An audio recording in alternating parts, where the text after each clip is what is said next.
اللہم صلی علی محمد النبی الأمی وعلی آلہ وسلم تسلیما۔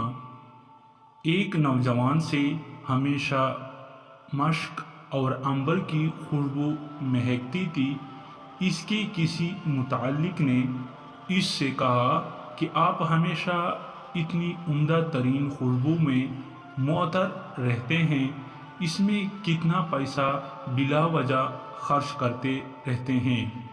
اس پر نوجوان نے جواب دیا کہ میں نے زندگی میں خوشبو نہیں خریدی اور نہ ہی کوئی خوشبو لگائی۔ سائل نے کہا، تو پھر یہ خوشبو کہاں سے اور کیسے مہکتی ہے؟ نوجوان نے کہا کہ یہ ایک راز ہے جو بتلانے کا نہیں۔ سائل نے کہا، آپ بتلا دیجئے، شاید اس سے ہم کو بھی کوئی فائدہ ہوگا۔ نوجوان نے اپنا واقعہ سنایا کہ میرے باپ تاجر تھے، گھریلو سامان فروخت کیا کرتے تھے۔ میں ان کے ساتھ دکان میں بیٹھتا تھا۔ ایک بوڑھی عورت نے آ کر کچھ سامان خریدا اور والد صاحب سے کہا کہ آپ لڑکے کو میرے ساتھ بھیج دیجئے تاکہ میں اس کے ساتھ سامان کی قیمت بھیج دوں۔ میں اسی بوڑھی عورت کے ساتھ گیا تو ایک نہایت خوبصورت گھر میں پہنچا اور اس میں ایک نہایت خوبصورت کمرے میں ایک مظہری پر، یعنی ایک خاص قسم کا عمدہ پلنگ جو مکھیوں اور مچھروں سے محفوظ ہو کر سونے کے لیے بنایا جاتا ہے، پر ایک نہایت خوبصورت لڑکی موجود تھی۔ وہ مجھ کو دیکھتے ہی میری طرف متوجہ ہوئی کیونکہ میں نہایت حسین تھا۔ میں نے اس کی خواہش پورا کرنے سے انکار کیا تو اس نے مجھے پکڑ کر اپنی طرف کھینچا۔ فوراً اللہ پاک نے میرے دل میں یہ بات ڈال دی۔ میں نے کہا کہ مجھے قضا حاجت کے لیے بیت الخلا جانے کی ضرورت ہے۔ اس نے فوراً اپنی باندیوں اور خادموں سے کہا کہ جلدی سے بیت الخلا ان کے لیے صاف کر دو۔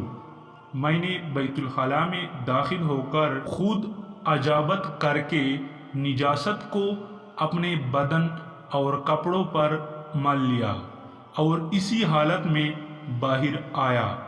جب مجھے اسی حالت میں دیکھا تو اس نے کہا، اسے فوراً یہاں سے باہر نکال دو، یہ مجنون ہے۔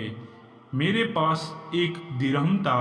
میں نے اس سے ایک صابن خرید کر ایک نہر میں جا کر غسل کیا اور کپڑے بھی دھو کر پہنے، اور میں نے یہ راز کسی کو بتلایا نہیں۔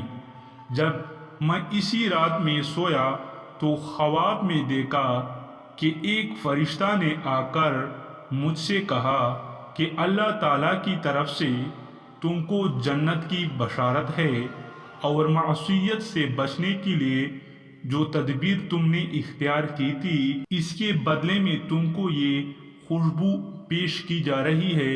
چنانچہ میرے پورے بدن پر خوشبو لگائی گئی جو میرے بدن اور کپڑوں سے ہر وقت مہکتی رہتی ہے، جو آج تک لوگ محسوس کرتے ہیں۔ یہ واقعہ جوانوں، نوجوانوں اور سب کے لیے ایک سبق ہے کہ ہمیں ہر قسم کی بد کرداری سے بچنا چاہیے۔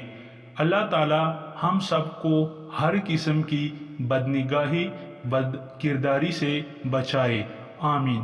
اسی طرح مزید اچھی ویڈیوز دیکھنے کے لیے اس چینل کو ضرور سبسکرائب کریں۔ شکریہ۔